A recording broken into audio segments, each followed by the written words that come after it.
चलिए let's see this question.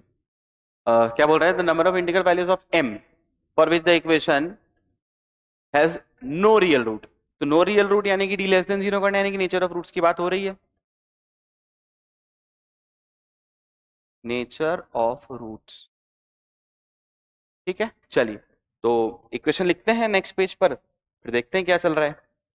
ठीक है, d को तो लेस देन 0 करना ही है, तो हमें पता चल ही चुका है। ठीक है, तो इक्वेशन मुझे क्या दिया हुआ है? 1 + m², ये मल्टीप्लाई हो रहा है एक्स स्क्वायर के साथ, है ना। फिर 2 टाइम्स 1 + 3 mm, माइनस में ना ये, हाँ। 2 टाइम्स 1 + 3m x, और 1 + 8m दिया हुआ है शायद, हाँ।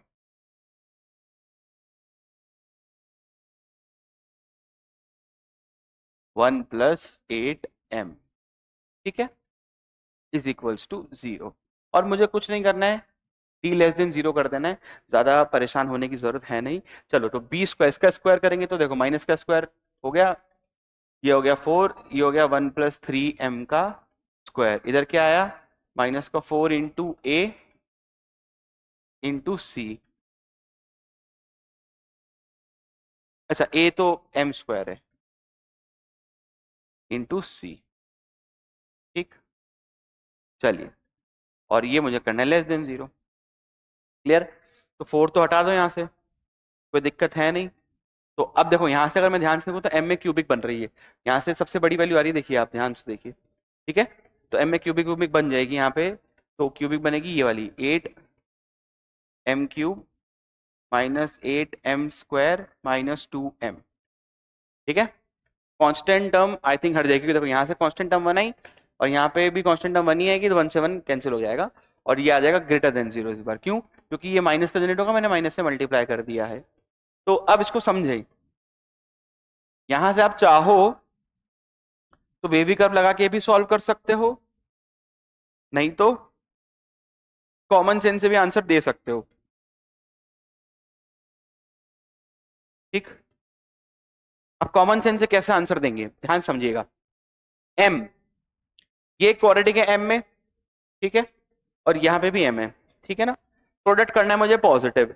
अब अभी इसको ऐसे समझिए कि अभी ये एक क्वाड्रेटिक है बच्चा, ठीक है ना,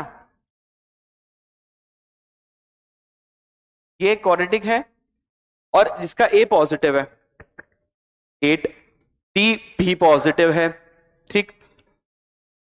चलिए, तो अब क्या हो रहा है ना, ये क्वाड्रेटिक रूट है इसके, मुझे उससे मतलब नहीं, मुझे मतलब है कि भाई लीडिंग कोफिशिएंट क्योंकि पॉजिटिव है, तो जैसे जैसे मैं m की वैल्यू बढ़ाना स्टार्ट करूंगा पॉजिटिव डायरेक्शन में, तो ये अल्टीमेटली जो है इन्फिनिटी तरफ जाना स्टार्ट कर देगा, ग्राफ इसका अपवर्ड ओपनिंग ही बनेगा।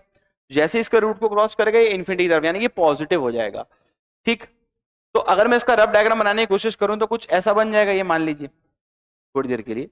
तो इस पॉइंट के बाद, मतलब जहां पर ये इसका दूसरा रूट मिल रहा है, इस पॉइंट के बाद ग्राफ हमेशा पॉजिटिव यानी कि वैल्यू पॉजिटिव, और क्योंकि मैं ऑलरेडी एक्स एक्सिस पे आगे चल रहा हूं राइट हैंड साइड पे, तो एम भी पॉजिटिव, तो दिस इंटू दिस पॉजिटिव, यानी कि जो उसका दूसरा रूट होगा उसके आगे आप एम कुछ भी लो, हमेशा पॉजिटिव आ रहा है।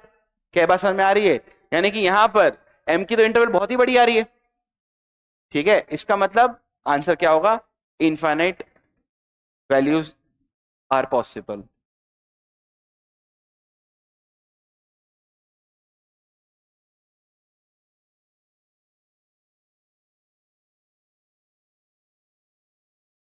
ठीक है, अब हाँ रही बात अगर आपको एग्जैक्ट चाहिए तो आप धराचार्य लगा के सॉल्व कर सकते हो, ठीक है, पर मुझे एग्जैक्ट चाहिए ही नहीं था, मेरे को आंसर दिख रहा है ऑप्शंस में, ठीक है ना।